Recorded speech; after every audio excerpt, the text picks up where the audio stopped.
Assalamualaikum warahmatullahi wabarakatuh. Selamat datang di channel Inspirasi Kata. Sahabat, kali ini kita bersama di Inspirasi Yasmin Mogahed.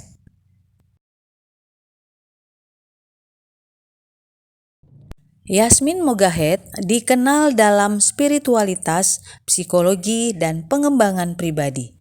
Yasmin menyelesaikan Bachelor of Science dalam psikologi di University of Wisconsin-Madison. Beliau juga menyelesaikan gelar master dalam jurnalisme dan komunikasi massa dari universitas yang sama. Ia banyak membahas tentang self-healing dan bagaimana seorang muslimah seharusnya bersikap. Buku-bukunya laris manis di pasaran, seperti Reclaim Your Heart dan Love and Happiness, menjadikannya penulis yang inspiratif bagi banyak muslimah di seluruh dunia.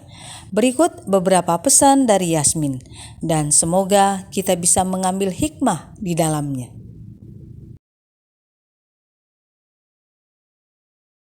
Jika Anda ingin tahu apa yang nyata dari cinta, kehidupan, kesetiaan, laksanakan melalui ujian terbesar, yaitu waktu. Jangan khawatir tentang apa yang orang katakan. Terkadang mereka akan memuji Anda, terkadang mereka akan menghukum Anda. Semua hal ini memudar, dan pada akhirnya Allah mengurus semuanya sempurna.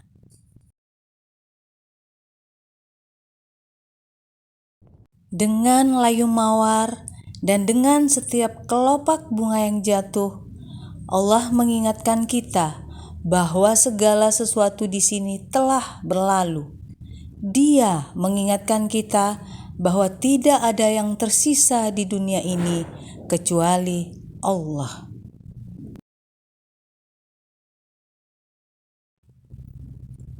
Jangan anggap kemalangan dalam hidupmu sebagai sebuah ujian dalam mata manusia.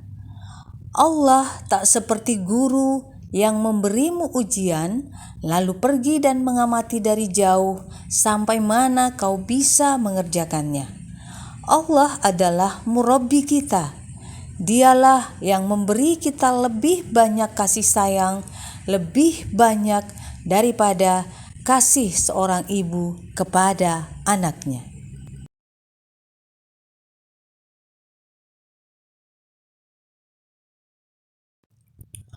Allah selalu memberi, bahkan ketika itu terlihat seolah-olah Dia menahannya.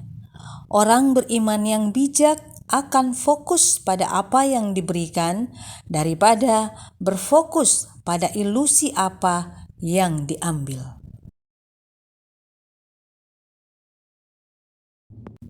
Terkadang hadiah dibungkus dalam kekurangan dan kesulitan, dan kadang-kadang bahaya dibungkus dengan kilau dan kesenangan. Semakin Anda peduli bagaimana Anda terlihat kepada Allah, semakin Anda tidak peduli bagaimana Anda terlihat kepada orang-orang.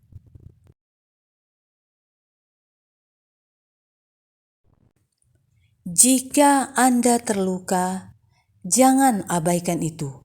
Abaikan penyebabnya, tidak hanya gejalanya. Lindungi luka Anda, tetapi jangan hidup di dalamnya. Bangun dan ingatlah bahwa pergerakan adalah cara kita tetap hidup. Jangan fokus pada kegelapan. Malam ini akan berakhir dan matahari akan selalu bangkit kembali.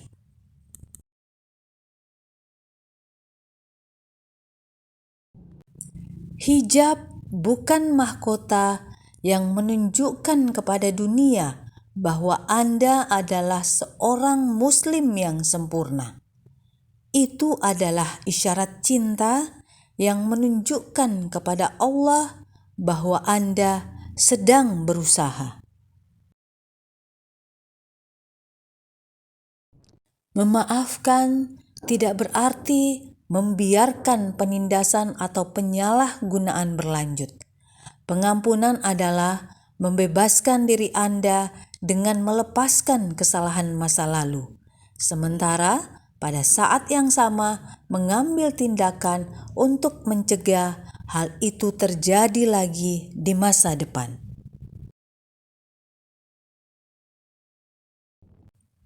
Hanya ada satu buhul tali yang amat kuat dan tidak akan putus. Hanya ada satu tempat kita bisa bergantung. Hanya ada satu hubungan yang menentukan nilai-nilai kita. Dan hanya ada satu sumber bagi kita untuk mencapai kebahagiaan, kepuasan, dan keselamatan tertinggi. Satu tempat itu adalah Allah. Allah bukan sarana. Allah adalah akhir. Tujuan akhir dari doa adalah untuk membangun hubungan kita dengan Allah. Melalui doa, kita menjadi lebih dekat dengan Allah. Zuhud bukan berarti kamu tidak boleh memiliki sesuatu, melainkan tidak ada sesuatu yang boleh memilikimu.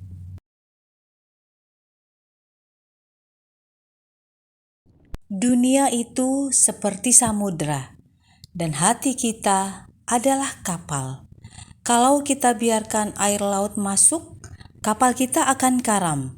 Demikianlah yang terjadi kalau kita bebaskan dunia merasuki hati kita.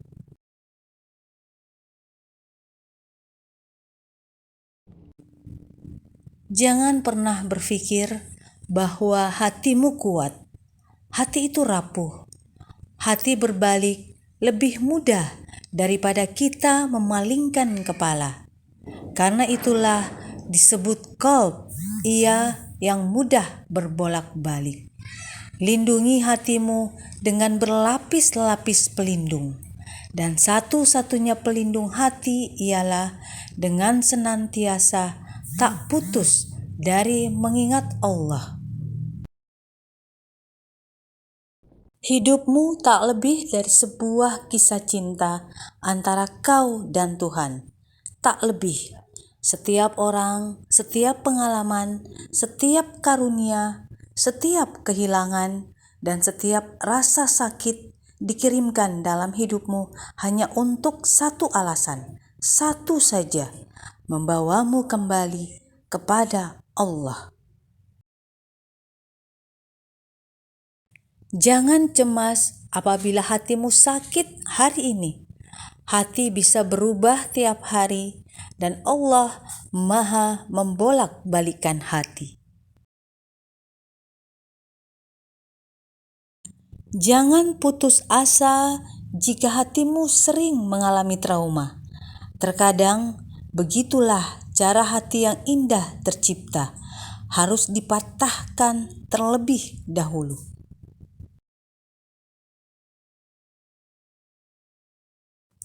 Jika Allah memberimu karunia dan kau menerimanya tapi tak bersyukur, itu artinya kau tak tahu terima kasih. Namun, jika Allah memberimu karunia dan kau menolak menerimanya, itu namanya tak tahu diri. Yang terpenting, kerendahan hati kita harus didorong oleh kenyataan bahwa kita berbuat salah kepada Allah setiap hari dalam kehidupan kita.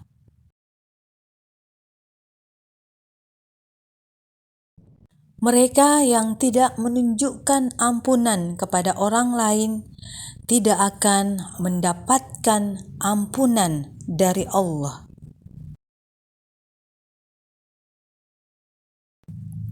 Kemampuan untuk mudah memaafkan harus didorong oleh kesadaran akan kekurangan dan kesalahan kita sendiri terhadap orang lain.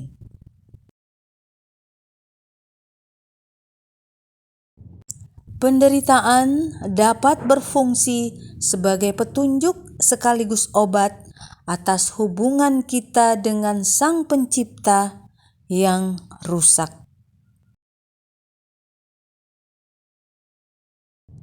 Jangan takut dengan kepingan-kepingan teka-teki yang kau hadapi sekarang. Kepingan itu akan pas sempurna dengan hidupmu seperti kepingan-kepingan lainnya. Bagaimana tidak? Sang Perancang adalah Maha Sempurna. Jangan pernah berpikiran negatif tentang Allah. Dia selalu memberi. Pertanyaannya adalah, apakah kita akan menerima? Akankah kita memahami dengan hati kita? Atau akankah kita begitu keras kepala sehingga hanya menerima hadiah Allah ketika mereka terbungkus dalam kemasan yang kita pilih, kemasan yang kita pahami atau terbiasa? Penderitaan dan kesulitan itu memiliki banyak tujuan di dalam hidup. Tak ada yang sulit jika kau mencarinya kepada Tuhanmu. Tak ada yang mudah jika kau mencarinya pada dirimu sendiri.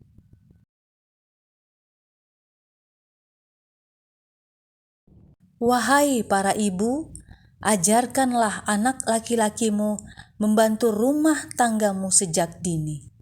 Selain dari sunnah Nabi, kelak istrinya akan berterima kasih padamu.